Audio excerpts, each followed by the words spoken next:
Let's take a look at how to get your camera to move around your 3D environment. So currently, my camera is here, and if I go to my camera view, so 0 on the number pad, this is what we see.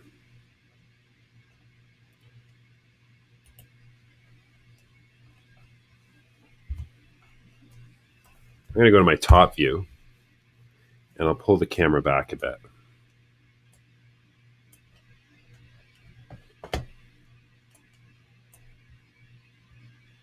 We'll get this out of the way. If I right-click along this edge, I can split an area. And then I can have multiple panes, and in one I'll put my camera view to see what's going on with the camera. And then in this view, I can move the camera around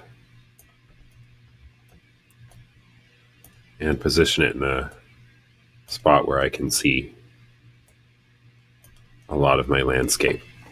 In the camera view, if I press R, I can rotate. If I press R again, it allows me to look around.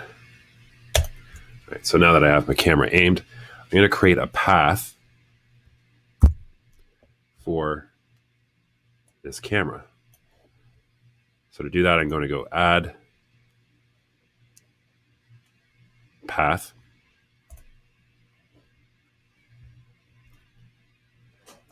and there's the path right there. It's a very small line.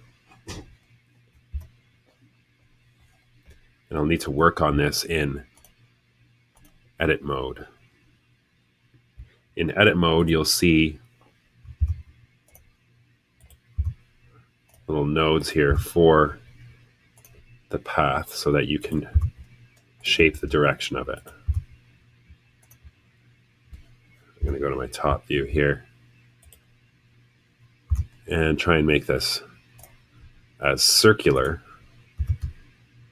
as I can.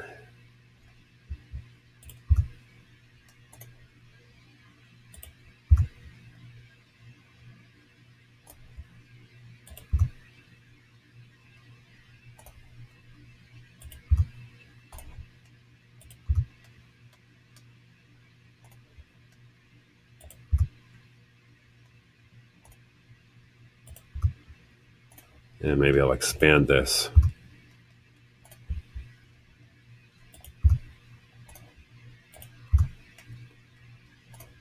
So the camera has a nice view of what's in front of it.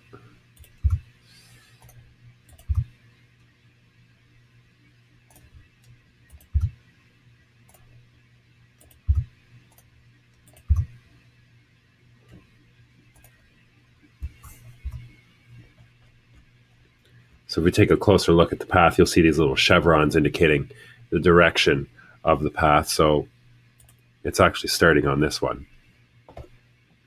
So I'll go back over to object mode, and I'm going to bring my camera over to the beginning of that path. And I'll rotate it inward so it's looking at my landscape.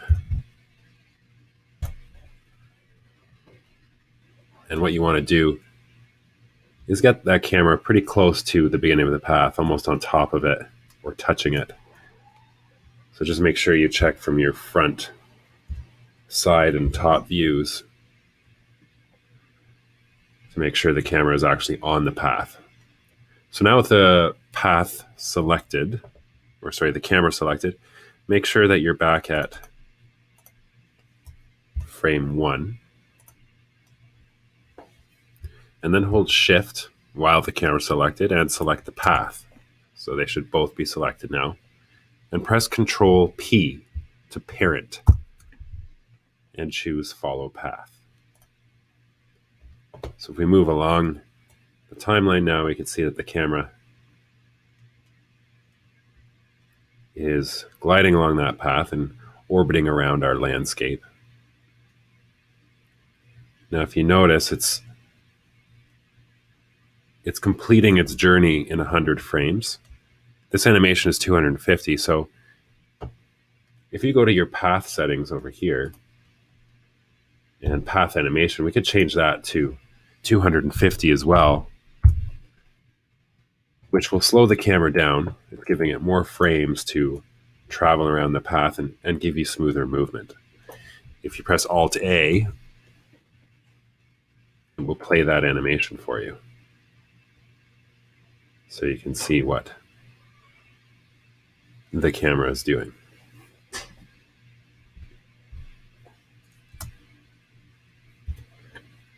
And you can, of course, select that path and go back into edit mode if you'd like to make any other changes.